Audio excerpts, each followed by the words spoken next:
திபேத் நாட்டில் புத்த மடாலயங்கள் நிறைய உண்டு. அதுக்கு ஒரு தலைமையகமும் உண்டு. அது இந்த திபேத் தலைநகரம் லாசாவில் இருக்குது. ரொம்ப காலத்துக்கு அப்பால் அதை பற்றிலாம் நிறைய விவரங்கள் எழுதி வச்சிருக்கிறாங்க. அது இப்போவும் நமக்கு கிடைக்குது. அதாவது ரொம்ப தூரத்துக்கு அந்தாண்ட மலைகளுக்கு நடுவில் ஒரு கிளை மடாலயம். அந்த மடத்தின் தலைவருக்கு வயசாயிட்டு தான். அதனால் தலைமை பொறுப்பை வேற ஒருத்தர்கிட்ட ஒப்படைக்கலாம் அப்படின்னு முடிவு பண்ணாராம். உடனே ஒரு லாமாவை கூப்பிட்டார். அவர் மூலமாக தலைமை மடாலயத்துக்கு செய்தி அனுப்புனார், பொருத்தமான வாரிசு ஒருத்தரை அனுப்பி வைக்கும்படியாக. அந்த வாலிப லாமா புறப்பட்டார். காடு மேடெல்லாம் நடந்து போகிறார். ரொம்ப நாள் கழித்து தலைமை பீடத்தை அடைஞ்சார். தலைமை குரு கிட்ட விவரத்தை சொன்னார். தகுதியான ஒருத்தரை அனுப்பி வச்சா அழைச்சிட்டு போகிறேன் அப்படின்னார். சரி, நாளைக்கு காலையில் நீங்கள் அவங்க எல்லாரையும் அழைச்சிட்டு போகலாம்னார் அவர். அவங்க எல்லாரையுமா? அங்கே தேவைப்படுறது ஒருத்தர் தானே அப்படின்னார் இவர். ஆமான்னார். அப்புறம் ஏன் எல்லாரையும் அழைச்சிட்டு போக சொல்கிறீங்கன்னார். அது இப்போ உனக்கு புரியாது. நான் ஒரு 100 பிக்குகளை அனுப்புகிறேன், அதாவது பிட்சுகளை. அவ்வளவு பேரையும் அங்கே வச்சு சமாளிக்க முடியாது அப்படின்னார் இவர். இருந்தாலும் இப்போ அந்த தலைமை குரு என்ன சொன்னார்னா, அதை பற்றி கவலைப்படாத, நான் 100 பேரை அனுப்புகிறேன். அதில் 99 பேர் வழியிலேயே காணாமல் போடுவாங்க. ஒருத்தன் மட்டும்தான் வருவான். அவனும் அங்கே சேர்ந்துட்டான்னா நீ ரொம்ப கொடுத்து வச்சவன் அப்படின்னார். இவருக்கு ஒன்றும் புரியல. இருந்தாலும் மறுநாள் அந்த வாலிப லாமா 100 பேரை அழைச்சிக்கிட்டு புறப்பட்டார். போகிற வழியிலேயே பல பேர் அங்கங்கே பிச்சுக்கிட்டு போட்டாங்க. அவர் சொன்னது மாதிரியே. வழியில் அவங்க ஊர்கள் இருந்தது தான் காரணம். அப்பா அம்மாவை பார்த்துட்டு வரேன் அப்படின்னு கொஞ்சம் பேர் போனாங்க. சொந்த பந்தத்தை பார்த்துட்டு வரேன் அப்படின்னு கொஞ்சம் பேர். ஒரு வாரம் ஆச்சு. இப்போ மிஞ்சினது 10 பேர் தான். வழியில் ஒரு நகரம். அங்கே சில பிட்சுக்கள் சந்திச்சாங்க. எங்கள் மடத்து தலைவர் இறந்துட்டார், உங்களில் யாராவது ஒருத்தர் எங்களுக்கு தலைவராக முடியுமா அப்படின்னு கேட்டாங்க. 10 பேரும் தயார். அதில் ஒருத்தரை அழைச்சிட்டு அவங்க போயிட்டாங்க.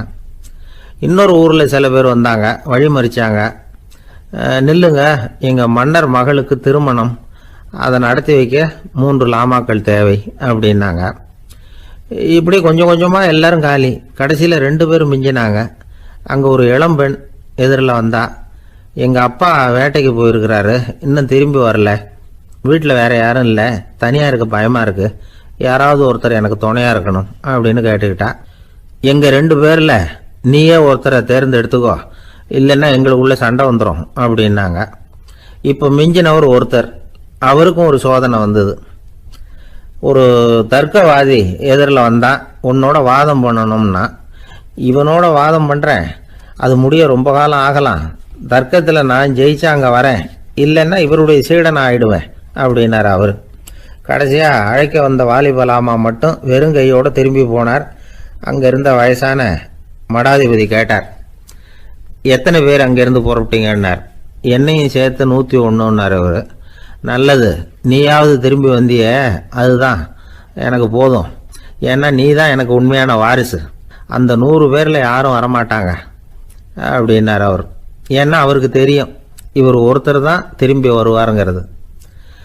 திபேத்தில் ஒரு பழங்கால பழமொழி உண்டாம், 100 பேர் செல்லலாம், எப்பொழுதாவது ஒருவன் அபூர்வமாக அடைய வேண்டிய இடத்தை அடைவான். இதுதான் அந்த பழமொழி. ஒரு உன்னதமான இலக்கை அடையணும்னா அது அவ்வளவு சுலபமான காரியம் இல்லை. இந்த காலத்து மடாலயம் ஒன்று, அதில் ஒரு தலைவர், அவருக்கு வயசாயிட்டுது. தனக்கு ஒரு வாரிசை நியமிக்கணும் அப்படின்னு ஆசைப்பட்டார். ரொம்ப கஷ்டப்பட்டு ஒருத்தரை பிடிச்சார். தனக்கு வாரிசா நியமிச்சுட்டு அவர் சமாதி ஆயிட்டார். புதுசாக பொறுப்பேற்றுக்கிட்டவர் அப்படியே உட்காந்துருந்தார். அவரை தேடிட்டு பத்திரிகை நிருபர்கள்லாம் வந்தாங்க, கேட்டாங்க.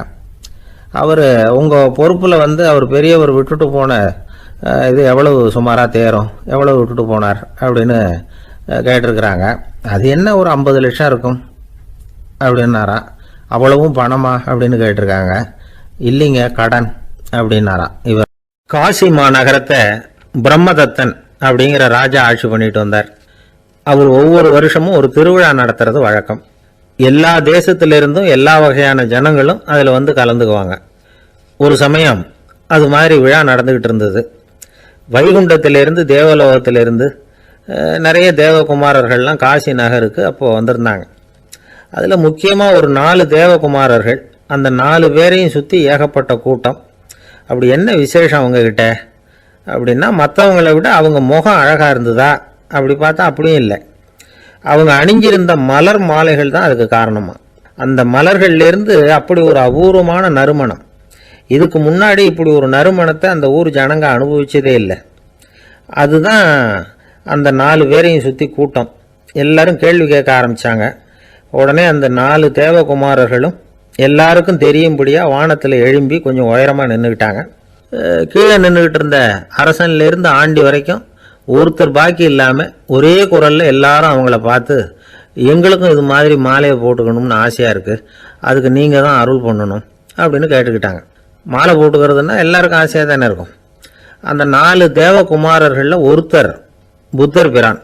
அவர் சொன்னார், பூலோகவாசிகளே, நான் சொல்கிறத கொஞ்சம் பொறுமையாக கேளுங்க. கக்காரு அப்படிங்கிற கற்பக விருஷத்தின் மலர்களால் தொடுக்கப்பட்டது இந்த மாலை. இதுக்கு நிறைய சக்தி உண்டு.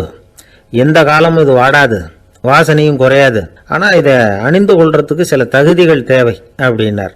என்ன தகுதி அது சொல்லுங்களேன் அப்படின்னு ஏக காலத்தில் எல்லாரும் சத்தம் போட்டாங்க. தீய இயல்புகள் உள்ளவங்க, இழிந்த சிந்தனை, இழிந்த செயல் உள்ளவங்க இந்த மாலையை அணிய முடியாது அப்படின்னார். அவ்வளோதான். கூட்டத்தில் சத்தம் போட்டவங்கள்லாம் மெதுவாக அப்படி அடங்க ஆரம்பிச்சிட்டாங்க. இன்னொரு தேவகுமாரன் சொன்னார், அடுத்தவங்க பொருளை அபகரிக்காதவன், அடுத்தவங்களுக்கு கெடுதல் பண்ணக்கூடிய பொய் பேசாதவன், பேராசையினால் கெட்ட வழியில் பொருள் ஈட்ட நினைக்காதவன் இந்த மாலையை போட்டுக்கலாம் அப்படின்னார். கூட்டத்திலிருந்து யாரும் முன்னுக்கு வரல. ஒரே ஒரு ராஜகுரு மட்டும் கொஞ்சம் முன்னாடி வந்தார். பெரியவர், படித்தவர். அவர், எனக்கு தகுதி இருக்குது அந்த மாலையை போட்டுக்கிறதுக்கு அப்படின்னார். வேற ஒன்றும் இல்லை, பொய் சொல்லியாவது அந்த மாலையை வாங்கிக்குவோமே அப்படின்னு முடிவு பண்ணிட்டார் அவர். அவ்வளோதான், மாலையை வாங்கிட்டார். அடுத்த தேவகுமாரன் பேசினார். யாருக்கு திடமான அறிவும் மனமும் இருக்குதோ, யாருக்கு நல்ல காரியங்களில் அசையாத ஈடுபாடு இருக்குதோ, நல்ல அரிய பொருள்களை தனியாக தான் மட்டும் அனுபவிக்க விரும்பாதவர் யாரோ அவர் முன்னாடி வந்து இந்த மாலையை வாங்கிக்கலாம் அப்படின்னார். அந்த தகுதியும் எனக்கு இருக்குன்னார் ராஜகுரு. மாலையை வாங்கி போட்டுக்கிட்டார். இன்னொரு ராஜகுமாரன் பேச ஆரம்பித்தார். அறநெறியில் செல்வம் சேர்க்கணும், ஆடம்பர பொருள்களுக்கு அடிமையாகக்கூடாது, வெற்றி அடைஞ்சாலும் கர்வம் வரக்கூடாது, அப்படிப்பட்டவங்க இந்த மாலையை போட்டுக்கலாம்னார். துணிஞ்சு பொய் சொல்லி அதையும் வாங்கி கழுத்தில் போட்டுக்கிட்டார் இந்த ராஜகுரு. இன்னொரு ராஜகுமாரன் சொன்னார், சான்றோர்களை நிந்திக்காதவங்க, புறம் பேசாதவங்க இந்த மாலையை போட்டுக்கலாம்னார். அதையும் வாங்கி போட்டுக்கிட்டார். திருவிழா முடிஞ்சுது, எல்லாரும் திரும்பி போயிட்டாங்க. மறுநாள் ராஜகுரு 4 மாலைகளையும் போட்டுக்கிட்டு ராஜசபைக்கு வரார். வந்தவர் ரொம்ப அவஸ்தையோடு வர்றார். மாலையெல்லாம் வாடி போயிட்டுது, வாசனை எதுவும் கிடையாது. அது மட்டும் இல்லை, அவருக்கு கடுமையான தலைவலி வேற வந்துட்டுது. துடிச்சு போயிட்டார். மாலையை கழட்டவும் முடியல. ஜனங்கள்லாம் அவரை பார்த்து சிரிக்க ஆரம்பிச்சிட்டாங்க. என்னத்துக்கு ஆசைப்படணும், ஏன் இப்படி கஷ்டப்படணும் அப்படின்னு. ராஜா பார்த்தார். மறுபடியும் விழாவுக்கு ஏற்பாடு பண்ணினார். தேவகுமாரர்கள்லாம் வந்தாங்க. ராஜகுரு வந்தார். மக்கள் முன்னிலையில் அவங்க காலில் விழுந்தார், மன்னிப்பு கேட்டுக்கிட்டார். இந்த மாலையை போட்டுக்கிற தகுதி எனக்கு இல்லை. தகுதி இல்லாத ஒருத்தன் தகாத தகுதியை பொய் மூலம் பெறணும்னு ஆசைப்படுறாங்களே, அவங்களுக்கெல்லாம் என்னுடைய தண்டனை ஒரு எச்சரிக்கையாக இருக்கட்டும்னார். அதுக்கப்புறம் தேவகுமாரர்கள் அவர் கழுத்தில் இருக்கிற மாலையை கழட்டினாங்களாம். அந்த மாலைகளும் பழையபடி மனம் கொடுக்க ஆரம்பிச்சுட்டு தான். இதுலேருந்து நாம் தெரிஞ்சுக்க வேண்டியது என்னென்னா, நமக்கு தகுதி இல்லாத ஒரு கௌரவம் நம்மக்கிட்ட தானாக வந்தால் கூட அதை தவிர்த்து விடுறது தான் நல்லது. அதுதான் புத்திசாலித்தனம். ஒருத்தர் வந்தார். சார், எங்கள் இலக்கிய மன்ற விழாவுக்கு நீங்கள் தலைமை தாங்கணும்னார். உடனே இவர் சொன்னார், பேச்சாளர், சார், இலக்கியத்தை பற்றி பேசுகிற தகுதி எனக்கு இல்லையே அப்படின்னார். உடனே அவர் கூப்பிட வந்தவர் சொன்னார், அந்த தகுதி உங்களுக்கு இல்லைங்கிறது எங்களுக்கும் தெரியும் சார், அதனால தான் உங்களை தலைமை தாங்க கூப்பிட்றேன் அப்படின்னார். அது சரி, தலைமைன்னா அதுக்கு இவர் என்னதான் அர்த்தம் பண்ணுறாருன்னு தெரியல. ஒரு வயசான ஆள் நிலத்தில் ஏறு உழுதுகிட்டு இருந்தாராம். கிழிஞ்சு போன ஒரு சின்ன துண்டை தான் இடுப்பில் கட்டியிருந்தாராம். தலையில் ஒரு கந்தலை சுற்றி இருந்தார். உடம்பு பூரா சேரு, ரொம்ப ஏழை. ஏறு ஓட்டிகிட்டு இருக்கிறவர் வேறு எப்படி இருப்பார்? இருந்தாலும் அந்த ஆள் ரொம்ப ஜாலியாக பாட்டு பாடிக்கிட்டே ஏறு உழுதுகிட்டு இருந்தாராம். உடம்புல தான் அவர் ஏழையை தவிர மனசில் ஒரு ஏழையாக தெரியல. அந்த சமயத்தில் அந்த நாட்டு ராஜா அந்த பக்கமாக குதிரை மேலே வந்தாராம். வேட்டைக்கு போயிட்டு பரிவாரங்களோடு திரும்பி வந்துகிட்டு இருக்கிறார். ரொம்ப செல்வ செழிப்பில் இருக்கிற ராஜா அவர். இந்த வயசான விவசாயியை பார்த்துருக்கார். இந்த ஆள் ரொம்பவும் ஏழைங்கிறது அவர் பார்த்தாவே பளிச்சுன்னு தெரியுது. கட்டிக்கிறதுக்கு நல்ல துணி இல்லை, உடம்போ இழைச்சி போயிருக்குது, வயிறு முதுகில் போய் ஒட்டிகிட்டு இருக்கு, கண்ணு குழு விழுந்து போயிருக்குது. ஆனாலும் முகத்தை பார்த்தா சந்தோஷமாக இருக்கிற மாதிரி இருக்கு. இவ்வளவு உற்சாகமாக பாடிக்கிட்டு இருக்கிறாரே அப்படின்னு ஆச்சரியமாக நினச்சி பார்த்தார் அந்த ராஜா. சரி, அவர்கிட்ட கொஞ்சம் பேச்சு கொடுத்து பார்க்கலாம் அப்படின்னு முடிவு பண்ணார். ஐயா பெரியவரே, இப்படி கொஞ்சம் வர முடியுமான்னாராம். பொழுது போகிறதுக்குள்ளே நான் இந்த வயல் பூரா உழவு ஓட்டி ஆகணும், அதனால் பேசுறதுக்கு நேரம் இல்லை அப்படின்னாராம் அந்த பெரியவர். என்ன அவ்வளவு அவசரமா? மீதி இருந்தால் நாளைக்கு உழுதப்படாதா? அது சரி, உனக்கு எத்தனை ஏக்கர் நிலம் இருக்குது அப்படின்னு விசாரிச்சிருக்கார் ராஜா. எனக்குன்னு சொந்தமாக உள்ளங்கை அளவு கூட நிலம் கிடையாது. இது எங்கள் முதலாளியோட நிலம். இதை பூராவும் உழுது முடிச்சாதான் அவர் கூலி கொடுப்பார். நான் கூலிக்கு உழுதுகிட்டு இருக்கிறேன். உங்ககிட்ட பேசிக்கிட்டு இருந்தா அவருக்கு துரோகம் பண்ணது மாதிரி ஆயிடும் அப்படின்னாராம். ராஜா குதிரையை விட்டு கீழே இறங்கினார். வரப்பில் நடந்து அந்த பெரியவர்கிட்டயே போனாராம். சரி, ஒரு நாள் பூரா உழுதா உனக்கு எவ்வளவு கூலின்னு கேட்டிருக்கார். 8 அணா கூலி கிடைக்கும்னாராம் அவர். இது ரொம்ப காலத்துக்கு முன்னாடி நடந்த ஒரு சம்பவங்கிறதுனால அப்போ 8 அணா கூலிங்கிறது ரொம்ப பெருசு. இருந்தாலும் அதுவும் அந்த ராஜாவுக்கு பெரிய கூலியா தெரியல. இவ்வளவுதானா, இதை வச்சுக்கிட்டு நீ எப்படி காலம் தள்ளுற அப்படின்னாராம். ஒன்றும் கவலை இல்லை அப்படின்னாராம் அவர். ராஜாவுக்கு ரொம்ப ஆச்சரியமா போச்சு. 8 அணா கூலி வாங்குற இந்த ஆளு கவலை இல்லாமல் இருக்கிறார், ஏராளமான வசதியோடு இருக்கிறன்னா கவலை இல்லாமல் வாழ முடியலையே அப்படின்னு நினச்சி பார்த்துருக்கார். அது சரி, 8 அணாவில் எப்படி குடும்பம் நடத்துற அப்படின்னு கேட்டாராம். எனக்கு கிடைக்கிற 8 அணாவில் 2 அணா குடும்பத்துக்கு செலவழிக்கிறேன், 2 அணா பழைய கடனுக்கு கொடுக்குறேன், 2 அணா தர்மம் செய்கிறேன், 2 அணா வட்டிக்கு கொடுக்குறேன், ஒரு குறையும் இல்லைன்னாராம். ராஜாவுக்கு ஒன்றும் புரியல. எனக்கு ஒன்றும் புரியலேன்னு இருக்கார். ஐயா, எனக்கும் என் மனைவிக்கும் 2 அணா செலவாகுது. வயசான அம்மா அப்பா இருக்கிறாங்க, சின்ன வயசுல என்னை காப்பாத்தினவங்க அவங்க. அந்த கடனுக்கு 2 அணா செலவாகுது, அது பழைய கடன். என் தங்கச்சி ஒருத்தி ஆதரவு இல்லாத நிலைமையில தன்னுடைய மகனோட என் வீட்டில் வந்திருக்கிறா. அவளுக்கும் அவள் மகனுக்கும் 2 அணா செலவு பண்றேன், அது தர்மம். எனக்கு 2 பிள்ளைங்க இருக்கிறாங்க, அவங்களுக்கு 2 அணா செலவு பண்றேன், அது வட்டிக்கு கொடுக்கறது மாதிரி. பிற்காலத்தில் அவங்க எங்களை காப்பாற்றுவாங்க. அந்த வகையில் நான் திருப்தியோடு வாழ்ந்துகிட்டு இருக்கிறேன் அப்படின்னாராம். ராஜாவுக்கு அர்த்தம் புரிய ஆரம்பிச்சுதான். அந்த பெரிய நிலத்தை விலை கொடுத்து வாங்கி அந்த பெரியவருக்கே தானமாக கொடுத்துட்டாராம். இப்போ ஊழவருக்கே நிலம் சொந்தமாயிட்டுது. அன்னையிலிருந்து அரசனுக்கும் ஆறுதல் கிடைச்சுதான். இப்படி ஒரு கதை சொல்லுவாங்க. 8 அணா வருமானத்தை வச்சுக்கிட்டு எப்படி காலத்தை தள்ளுறதுன்னு சொல்றதுக்காக இந்த கதையை சொல்றதாக யாரும் தப்பா நினைச்சுக்க கூடாது. கிடைக்கிறத எப்படி பங்கு போடுறார், எப்படி திருப்தியா வாழறார் அப்படிங்கிறது தான் முக்கியம். அது மாதிரி இன்றைக்கு இந்த பொங்கல் திருநாள்ல உழவர்கள் மனசு மகிழ்ச்சியா இருந்ததுன்னா அது எல்லாரும் மகிழ்ச்சியா இருக்கிறது மாதிரி அர்த்தம். அதனால அவர்கள்ட்ட இருந்து நாம பாடம் கத்துக்கணும். சில உழவர்கள் தங்கள் நிலத்துல விளையறத தாங்கள் சாப்பிட மாட்டாங்க, அடுத்தவங்கள்ட்ட வித்துட்டு சந்தையில போய் வேற அரிசி வாங்கிட்டு வந்துதான் இவங்க சாப்பிடுவாங்க. அப்படிப்பட்ட விவசாயிகள்லாம் இது உண்டு. பங்கிடுகிற பண்பை உழவர்கள்ட்ட இருந்து கற்றுக்கொள்ளுங்கள் அப்படிம்பாங்க. ஒரு ஆள் நிம்மதியா மகிழ்ச்சியா இருந்தானா, உங்க நிம்மதிக்கும் மகிழ்ச்சிக்கும் என்ன காரணம்னு கேட்டிருக்காரு இன்னொருத்தர். என்கிட்ட இருந்தது பூராவையும் என் பிள்ளைங்களுக்கு சமமா பங்கு போட்டு கொடுத்துட்டேன், எனக்குன்னு எதுவுமே வச்சுக்கல, அதுதான் நிம்மதிக்கு காரணம்னு இருக்கான். உங்ககிட்ட இருந்தது எவ்வளவு இருந்தது அப்படின்னு கேட்டிருக்காரு அவரு. மொத்தமா ஒரு 50,000 ரூபாய் இருக்கும் அப்படின்னு இருக்கான். அவ்வளவும் பணமாவே இருந்ததா அப்படின்னு கேட்டிருக்காங்க அவங்க. இல்லைங்க, அவ்வளவும் கடன், அதை தான் பிரிச்சு கொடுத்துருக்கேன் பிள்ளைங்க கிட்ட அப்படின்னு நானும். அவன் ஒரு நாள் ராமர் அரசவையில உட்கார்ந்துருக்கிறார். ராமராஜ்யம் நடந்துகிட்டு இருந்த நேரம். அந்த சமயத்துல ஒரு நாய் அரச சபைக்கு வந்துதான். அது தலையில அடிபட்டு ரத்தம். அந்த கோலத்துல அது அங்க வந்தது. எல்லாரும் ஆச்சரியமா அதை பார்த்தாங்க. ராமரும் அந்த நாயை பார்த்தார். நீங்க வந்த காரியம் என்ன, என்ன நடந்தது, எதுவா இருந்தாலும் பயப்படாம சொல்லு அப்படின்னார். உடனே அந்த நாய் மெதுவா சொல்ல ஆரம்பிச்சுதான். ஐயா, நான் தெருவில் போய்கிட்டு இருந்தேன். வழியில ஒருத்தர் வந்தார். அவர் வேத சாஸ்திரம்லாம் படிச்ச பெரியவர். அவர் எந்த காரணமும் இல்லாம அவர் கையில வச்சிருந்த குச்சியால என் தலையில அடிச்சுட்டார். அதுதான் தலையில ரத்தம். இதை நீங்க விசாரிச்சு தகுந்த தீர்ப்பு வழங்கணும் அப்படின்னு தான் அந்த நாய். ராமர் பார்த்தார். உடனே தன்னுடைய காவலர்களை அனுப்புனார். அந்த ஆளை எங்க இருந்தாலும் போய் கொண்டுகிட்டு வாங்க அப்படின்னு விட்டார். காவலர்கள் போனாங்க. அந்த ஆளை பிடிச்சி கொண்டு வந்துட்டாங்க. அரண்மனைக்கு வா அப்படின்னு சொல்லி கூப்பிட்டுட்டு வந்துட்டாங்க. என்ன நடந்ததுன்னு விசாரிச்சார் ராமர். அதுக்கு அந்த ஆள் சொன்னார், நான் வீதி வழியாக வந்துக்கிட்டு இருந்தேன். குறுக்க இந்த நாய் வந்தது. நான் அவசரமாக போய்கிட்டு இருந்தேன். இது எனக்கு வழி விடாமல் குறுக்க பூந்து இடைஞ்சல் பண்ணிச்சு. எனக்கு கோபம் வந்துட்டுது. அதனால் அடிச்சுட்டேன். வேத சாஸ்திரம் படித்த நான் என் வசம் இழந்து கோபப்பட்டது பெரிய தப்பு தான். அதை நான் ஒத்துக்கிறேன். குற்றத்தை ஒப்புக்கொள்கிறேன். எனக்கு என்ன தண்டனை கொடுக்கணுமோ அதை கொடுங்க, ஏற்றுக்கிறேன் அப்படின்னு விட்டார். சரி, இப்போ அந்த ஆளுக்கு தண்டனை கொடுக்கணும். என்ன தண்டனை கொடுக்கறது யோசனை பண்ணார் ராமர். அதையும் அந்த நாய்கிட்டே கேட்டார். நீயே சொல்லு, என்ன தண்டனை கொடுக்கலாம் இவருக்கு அப்படின்னார். இதுக்கு அந்த நாய் என்ன சொல்லிச்சு தெரியுமா? இவரை ஏதாவது ஒரு கோயிலுக்கு தர்மகர்த்தாவாக நியமனம் பண்ணி விடுங்க, அதுதான் இவருக்கு சரியான தண்டனை அப்படின்னது. இதை கேட்டதும் ராமர் முகத்தில் புன்னகை. ஆனால் அங்கே இருந்த மற்றவங்களுக்கெல்லாம் ஆச்சரியம்.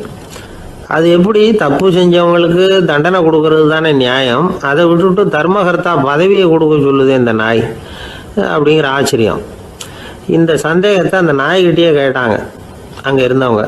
இதுக்கு அந்த நாய் பதில் சொல்லிச்சான். நான் போன பிறவியில் ஒரு கோயிலுக்கு தர்மகர்த்தாவாக இருந்தேன்.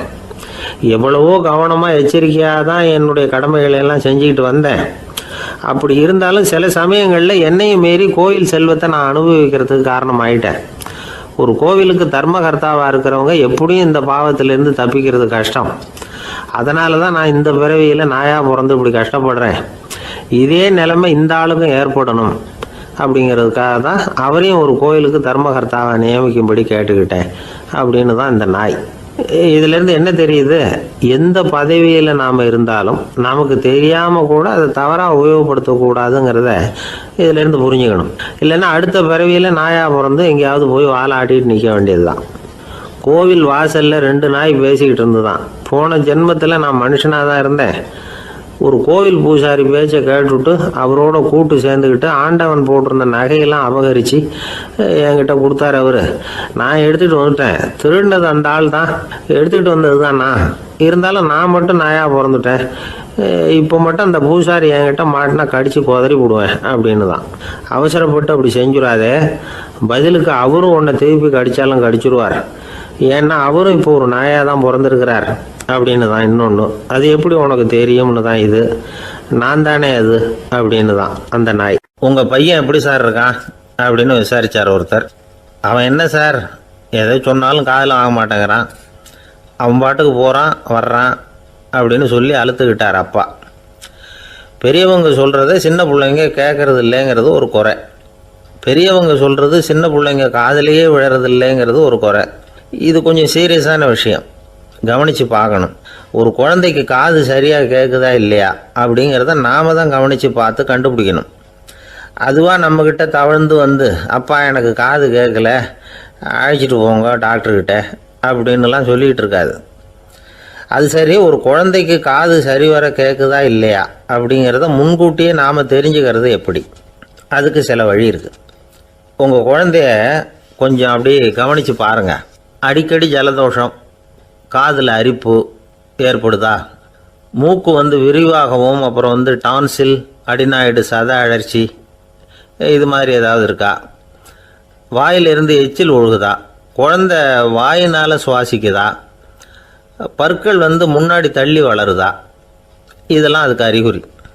அப்புறம் இந்த VBDF TH இப்படி இந்த ஒலிகள் சேர்ந்த வார்த்தைகளை குழந்தை சரியாக புரிஞ்சுக்காது.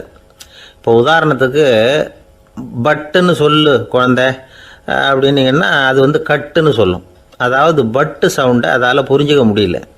அப்புறம் உங்கள் குழந்தை உங்களை உறக்க பேச சொல்கிறானா, அடிக்கடி கேள்வி கேட்குறானா, சாப்பிட்றப்போ கவனம் இல்லாமல் இருக்கானா, படிப்பில் போதுமான முன்னேற்றம் இல்லையா, வகுப்பில் சரியாக கவனிக்கிறது இல்லையா, இப்படிலாம் இருந்தால் ஆரம்பத்திலேயே டாக்டர்கிட்ட அழைச்சிட்டு போய் சிகிச்சையை ஆரம்பிச்சுடலாம், குணப்படுத்தி விடலாம். குழந்தைக்கு காது சரியாக கேட்கலன்னா நீங்கள் செய்ய வேண்டியது என்ன தெரியுமா? அவனுக்கு காது கேட்கலேங்கிறதுக்காக அவன் முன்னாடி சத்தம் போட்டு பேசக்கூடாது. மெதுவாக சீராக பேசணும், அவனை பார்த்து பேசணும். உங்கள் உதட்டு அசைவுகள் அவனுக்கு உதவும். அதை பார்த்தே புரிஞ்சுக்குவான். நீங்கள் வாயில் வெத்தலை பாக்கு போட்டுக்கிட்டோ புகை பிடிச்சிக்கிட்டோ பேசக்கூடாது. அப்படி பேசினா அவனால் அந்த உச்சரிப்பை சரியாக புரிஞ்சிக்க முடியாது. ஒரு வார்த்தையை சொல்கிறீங்க, அவனுக்கு புரியல அப்படின்னா அதே வார்த்தையை மறுபடியும் சொல்லணும். அவனுக்கு நீங்கள் முதல்ல சொன்ன வார்த்தை புரியலேன்னு நினச்சிக்கிட்டு மறுபடியும் திருப்பி சொல்கிறப்போ அதே அர்த்தம் வரக்கூடிய வேறு வார்த்தையை சொல்லக்கூடாது. இப்படிலாம் நடந்துக்கிட்டால் அவனுக்கு மன திடத்தை ஏற்படுத்த முடியும். இல்லைன்னா அவனுக்கு தாழ்வு மனப்பான்மை வந்துடும். குழந்தைக்கு காது கோளாறுன்னா ஆரம்பத்திலேயே டாக்டர்கிட்ட அழைச்சிட்டு போனால் போதும், குணப்படுத்தி விடலாம். அப்புறம் பார்த்துக்கலாமே அப்படின்னு அலட்சியமாக இருந்துட்டால் தான் கஷ்டம். சில பேர் கோபத்தில் சின்ன பிள்ளைங்க காதை பிடிச்சி திருகிறது உண்டு. இது ரொம்ப தப்பு. காது கையோடு வந்துட்டால் என்ன பண்ணுறது? ஒரு வேடிக்கை கதை, அது கதை தான், நிஜமாக நடந்ததில்லை. அது மாதிரி நடக்காது. ஒரு வேடிக்கைக்காக சொல்லப்படுற கதை. அதாவது ஒரு வீட்டில் அப்பா அம்மாவை பார்த்து சொல்லிகிட்டு இருக்கார், இதை பாரு, நாளைக்கு காலையில் என்னை சீக்கிரம் எழுப்பி விட்ரு, நான் செங்கல்பட்டு வரைக்கும் போயிட்டு வர வேண்டியிருக்கு அப்படின்னாராம். இதை அவங்க பையன் காதில் வாங்கிட்டு இருக்கான். அப்பாவுக்கு சிரமம் வேண்டாமே அப்படின்னு நினச்சி அவனே காலையில் யாருக்கும் தெரியாமல் எழுந்திரிச்சு புறப்பட்டு செங்கல்பட்டு போட்டான். சாயந்தரமாக திரும்பி வந்தான். அப்பா பையனை காணாமல் அலமோதிக்கிட்டு இருக்கிறார். சாயந்தரமாக பையனை பார்த்ததும் எங்கடா போயிட்டு வந்தேன்னு கேட்டார் கோவமாக. செங்கல்பட்டுக்கு போயிட்டு வந்தேன்ப்பா, நீ வேணா அலைய வேண்டாமேன்னு அப்படின்னா. எதுக்கடா போனேன்னு அதட்டினார். அதான்ப்பா, நீ நேற்று அம்மாக்கிட்ட சொல்லிகிட்டு இருந்த, அதை காதில் வாங்கினேன், உனக்காக நான் போயிட்டு வந்தேன் அப்படின்னா. உடனே எந்த காதில் வாங்கினேன் அப்படின்னு சொல்லி காதை பிடிச்சி திருகினார். அந்த காது கையோடு வந்துட்டுது. இது நடந்து கொஞ்ச நாள் கழித்து அந்த அப்பாவும் பையனும் கடத்தெருவில் போய்கிட்டு இருக்கிறாங்க. எதிரில் ஒரு நாய் ஓடி வந்தது. அதுக்கு 2 காதும் இல்லை. என்ன இது, இந்த நாய்க்குட்டிக்கு 2 காதும் இல்லை அப்படின்னார் அப்பா. அதுக்கு பையன் சொல்கிறான், அப்பா அது 2 தடவை செங்கல்பட்டுக்கு போயிட்டு வந்துடுவோம் அப்படின்னானா. கங்கை கரை தோட்டம் பக்கத்தில் ஒரு ஆசிரமம். அங்கே ஒரு பெரியவர் தங்கியிருக்கிறார். அவர் தான் ராமகிருஷ்ண பரமஹம்சர். அந்த ஆசிரமம் இருந்த இடம் கரக்பூர். வங்காளத்தில் பொதுவாக எல்லாரும் மீன் சாப்பிட்றது உண்டு. கங்கையில் குளிச்சுட்டு கையில் ஒரு மீனோடு வர்றது வழக்கம். இவர் இருக்கிற இடத்துக்கு கங்கையில் படகு வழியாக வரணும். அப்படி தான் எல்லோரும் வருவாங்க. வர்றவங்கள ஒன்று கூட்டி ஆன்மீக விஷயங்களை பற்றி பேசிக்கிட்டு இருப்பார். ஒவ்வொரு நாள் ஒவ்வொருத்தர் நகரத்துக்கு போகணும். வரும்பொழுது மீன் கொண்டுக்கிட்டு வரணும். அதுக்கு ஒரு அட்டவணையே உண்டு ஆசிரமத்தில். அது பிரகாரம் ஒரு நாள் சுவாமி யோகானந்தர் படகுல போனார். படகை செலுத்தினவங்க ராமகிருஷ்ணரையும் சுவாமி யோகானந்தரையும் மற்றவங்களையும் பித்தர்கள் அப்படின்னு சொல்லி ஏளனமாக பேசினாங்க. அவங்க என்ன பைத்தியம் பிடிச்சவங்க அப்படிங்கிறது மாதிரி. சுவாமி யோகானந்தருக்கு ரொம்ப மென்மையான இதயம். இவங்க இப்படி கண்ணாபின்னான்னு பேசுகிறத பார்த்தா மீனை வாங்கிட்டு திரும்புகிறப்போ என்ன நடக்குமோ அப்படிங்கிற பயம் வேறு வந்துட்டுது அவருக்கு. அவ்வளவு மென்மையானவர். இதை தெரிஞ்சுக்கிட்ட ராமகிருஷ்ணர், யோகானந்தா இங்கே வா அப்படின்னு கூப்பிட்டார். இவர் கண்ணீரை தொடச்சிக்கிட்டே கிட்ட போனார். சொன்னார், ஐயா, படகு ஓட்டுறவங்க உங்களை பற்றி மோசமாக பேசுகிறாங்க. என்ன திட்டினா பரவாயில்ல, ஆனால் உங்களை அவங்க திட்டுறாங்க, அதை என்னால் தாங்கிக்க முடியல அப்படின்னார். இதை கேட்டதும் ராமகிருஷ்ணருக்கு கோபம் வந்துட்டு தான். என்னது, உன்னுடைய குருவை பற்றி அவங்க மோசமாக பேசும்பொழுது நீ சும்மா இருந்தியா, வெளியில் போ அப்படின்னு விட்டார். குரு நிந்தனை செய்கிறப்போ அதை கேட்டுக்கிட்டு சும்மா இருக்கலாமா? குரு நிந்தனையை கேட்டால் பாவம் இல்லையா? என்னை தூற்றும் போது அவங்க பாவம் செய்கிறாங்க, அதை கேட்டுக்கிட்டு நீ சும்மா இருந்தால் நீயும் பாவம் செய்கிற அப்படின்னாராம். அடுத்த நாள் சுவாமி நிரஞ்சனானந்தர் போக வேண்டிய நாள். இவர் படகுல போகும்பொழுதும் அதே மாதிரி நடந்து தான். அவங்க மோசமாக பேச ஆரம்பித்தாங்க, திட்ட ஆரம்பித்தாங்க. அப்படி கேலி பண்ண ஒருத்தனை இவர் என்ன பண்ணார், பலார்னு கன்னத்தில் அரைஞ்சிட்டார். இன்னொருத்தனை கங்கையில் தூக்கி எறியறதுக்கும் தயாராகிட்டார். அதுக்கப்புறம் அவங்க யாரும் வாயை திறக்கலை. மீன் வாங்கிட்டு வர்றப்பவும் படகுல ஒரே அமைதி. அவ்வளவு பயம் அவங்களுக்கு. ராமகிருஷ்ணர் கூப்பிட்டு விசாரித்தார் என்ன நடந்ததுன்னு. இவர் சொன்னார், அவர் யோகானந்தா போகும்பொழுது என்ன நடந்ததோ அப்படியே தான் இப்போவும் நடந்தது. குரு நிந்தனை செய்கிறத கேட்டுக்கிட்டு நான் சும்மா இருப்பேனா, ஒருத்தனை அப்படியே அரைஞ்சுட்டேன், இன்னொருத்தனை ஆற்றுல தூக்கி போட்டுருவேன்னு பயமுறுத்தினேன், அவ்வளவுதான் அப்படின்னாராம். இப்போவும் ராமகிருஷ்ணருக்கு கோபம் வந்துட்டு தான். என்ன இது, அணியறது காஷாயம், இருக்கிறது ஆசிரமம், உனக்கு இவ்வளவு கோபம் வந்ததுன்னா அப்புறம் என்னத்துக்கு ஆசிரமத்தில் இருக்கணும், பிரம்மச்சாரி எப்பவும் அமைதியாக இருக்கணும் அப்படின்னு அறிவுரை சொன்னாராம் ராமகிருஷ்ணர். அப்போ இவர் கேட்டாராம், ஏங்க அவருக்கு ஒரு விதமான அறிவுரை சொன்னீங்க, எனக்கு வேற விதமாக அறிவுரை சொல்கிறீங்க, இதில் எது உண்மை அப்படின்னு கேட்டிருக்கார்.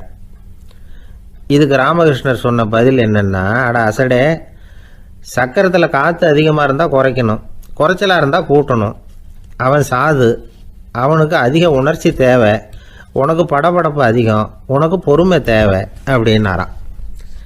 இதில் உள்ள கருத்து என்னென்னா, கல்விங்கிறது எப்படின்னா அதை சூழ்நிலைக்கு தகுந்த மாதிரி கற்பிக்கணும். எல்லாருக்கும் ஒரே மாதிரி கற்பிக்கக்கூடாது. கேட்குற ஒரு தகுதி, புரிஞ்சுக்கிற திறமை, இதை பொறுத்து கல்வி அமையணும். ஆரம்ப காலத்தில் ஒரு குரு, அப்போ ஒரு சீடன் இருந்தான். அது வேடிக்கையான குரு, வேடிக்கையான சீடன். ஒரு ஆசிரமம். ஒரு நாள் ஒருத்தன் அவசரமாக அந்த குருவை தேடி வந்திருக்கிறான். என்ன விஷயம்னு விசாரித்தார் குரு. உங்கள் சீடர் என்னை அடிச்சுட்டார் அப்படின்னு புகார் பண்ணானா அந்த ஆள். குரு சீடனை கூப்பிட்டார். அடிச்சியா இந்த ஆளை அப்படின்னு கேட்டாராம். ஆமான் இருக்கான் சீடன். ஏன் அடிச்சே அப்படின்னு கேட்டாராம். இந்த ஆள் உங்களை பற்றி மட்டமாக பேசிவிட்டான், என்னால் அதை தாங்கிக்க முடியல, அதனால தான் அடிச்சுட்டேன்ருக்கான். அப்படி என்ன பேசினா அப்படின்னு கேட்டாராம். உன்னுடைய குருநாதர் இப்போல்லாம் அர்த்தமில்லாமல் பேச ஆரம்பிச்சுட்டார் அப்படின்னு சொல்லிவிட்டான், அதனால தான் அடிச்சுட்டேன் அப்படின்னு நானான். அதுக்காக அடித்தே அப்படின்னாரான். நான் அதுக்காக அடிக்கலை குருவே, இப்பெல்லாம் நீங்கள் அர்த்தம் இல்லாமல் பேசுகிறதாக அவன் சொல்கிறான், அப்படின்னா இதுவரைக்கும் நீங்கள் அர்த்தத்தோடு பேசினதாகத்தானே அர்த்தம், அது தப்பு தானே, அதனால தான் அடித்தேன் அப்படின்னு நானான். ஒரு பள்ளிக்கூடம் வகுப்பு நடந்துக்கிட்டு இருக்கு. ஆசிரியர் பாடம் நடத்திக்கிட்டு இருக்கிறார். நடத்தி முடித்த உடனே கேட்டார், மாணவர்களே, இதுவரைக்கும் நான் நடத்தின பாடத்தில் உங்களுக்கு ஏதாவது சந்தேகம் இருக்கா அப்படின்னு கேட்டார். அப்புறம் ஒவ்வொருத்தராக கேட்டார். ஒரு மாணவன் எழுந்திருச்சான். சார், எனக்கு சந்தேகம் எதுவுமே இல்லைன்னா. ஏன்னு கேட்டார். ஏன்னா எனக்கு நீங்கள் நடத்தின பாடம் தெளிவாக புரிஞ்சுட்டுது, அதனால் சந்தேகம் வரலன்னா. இன்னொரு மாணவன் எழுந்திருச்சான். சார், எனக்கும் சந்தேகம் எதுவும் இல்லைன்னா. ஏண்டான்னு கேட்டார். ஏன்னா எனக்கு நீங்கள் நடத்தின பாடம் எதுவுமே புரியல, அதனால் சந்தேகம் வரல அப்படின்னா. இந்த இடத்துல நாம் கொஞ்சம் சிந்திச்சு பார்க்கணும். இந்த உலகத்தில் எல்லாம் புரிஞ்ச ஒருத்தனுக்கும் சந்தேகம் வராது, எதுவுமே புரியாத ஒருத்தனுக்கும் சந்தேகம் வராது. அறகுறையாக புரிஞ்சுக்கிட்டவன் இருக்கான் பாருங்க, அவனுக்கு தான் அடிக்கடி சந்தேகம் வரும். ஆக மாணவர்களை இந்த 3 வகையாக பிரிக்கலாம். அதே மாதிரி தான் மனிதர்களையும் 3 வகையாக பிரிக்கிறாங்க ஆன்மீகவாதிகள். ஒரு ஆன்மீக பெரியவர் என்ன சொல்றார் தெரியுமா? இந்த உலகத்தில் 3 வகையான மனிதர்கள் இருக்கிறாங்களாம். முதல் வகை எப்படி தெரியுமா? இவங்களுக்கு எதையும் தெரிஞ்சுக்கணுங்கிற அவசியமே கிடையாது, ஏன்னா அவங்களுக்கு எல்லாமும் தெரியும். இவங்க ஞானத்தின் முழு வடிவாக இருக்கிற காரணத்தினால அவங்களுக்கு எந்த சந்தேகமும் இல்லை, எந்த கேள்விகளும் கிடையாது. இந்த நிலையில் இருக்கிறவன் கிருஷ்ணன். எல்லாத்துக்கும் விட தெரிஞ்சுக்கிட்ட நிலையில் அவன் விடையாக மாறிவிட்டான் அப்படின்னு சொல்லுவாங்க. 2வது நிலையில் இருக்கிறவன் அர்ஜுனன். இவனுக்கு எப்போ பார்த்தாலும் கேள்விதான், சந்தேகம்தான். பதில் சொல்ல சொல்ல அவனுக்கு இருக்கிற சந்தேகமும் அதிகமாகிட்டே இருக்கும், குறையவே குறையாது. அர்ஜுனன் மாதிரி உள்ளவங்க எப்பவும் கேள்வி கேட்டுக்கிட்டே இருப்பாங்க. ஒரு கேள்விக்கு விட கிடைச்சுட்டுன்னு வைங்க, உடனே இன்னொரு கேள்வி அவங்ககிட்ட இருந்து வரும். கிருஷ்ணனுடைய நிலை எப்படின்னா அது கேள்விகளே அற்ற ஒரு நிலை. அர்ஜுனனுடைய நிலை எப்படின்னா அது கேள்விகளை தவிர வேறு எதுவும் அற்ற ஒரு நிலை. இவங்களை தவிர இன்னொரு ஆள் இருக்கிறான், அவனுக்கும் கேள்விகள் அற்ற ஒரு நிலை தான். அவன் யாருன்னா துரியோதனன். இவனுக்கு தெரிஞ்சுக்கணுங்கிற எண்ணமே சுத்தமாக கிடையாது, ஆவலே இல்லைங்கிறதுனால அதை புரிஞ்சுக்கணுங்கிற அவசியமும் இல்லை. அதனால் அவனுக்கு கேள்விகள் அற்ற ஒரு நிலையில் அவன் இருந்துகிட்டு இருக்கிறான். எல்லா பதிலும் தெரிந்து கொண்ட நிலையில் கிருஷ்ணனும் கேள்விகள் அற்ற நிலையில் இருக்கிறான்.